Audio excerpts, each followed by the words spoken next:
Hai, selamat datang ke Fakta atau Auta episod yang ketiga. Ini rancangan yang akan membongkar kebenaran tentang menjadi rakan penghantar atau rakan pemandu Grab. Bersama kita hari ini, Ling dari Sungai Buloh.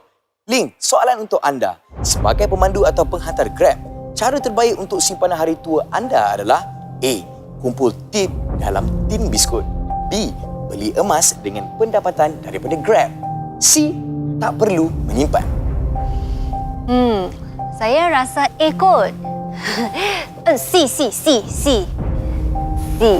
Kejap, mungkin... Nanti.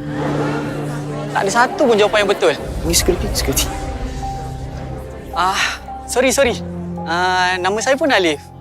Saya dah jadi rider Grab ni 2 tahun dah. Korang tak payah pun buat semua benda tu.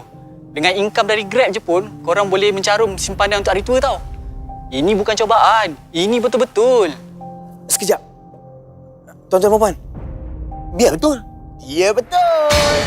Korang boleh daftar untuk mencarum KWSP dengan pendapatan Grab korang. Yang lagi best, Grab siap boleh tambah lagi hingga 10% caruman untuk driver dan rider yang layak. Sekali lagi, ini bukan cobaan. Ini betul-betul. Biar betul. Memang betul. Dapatkan yang betul-betul saja hanya di Fakta atau Auta.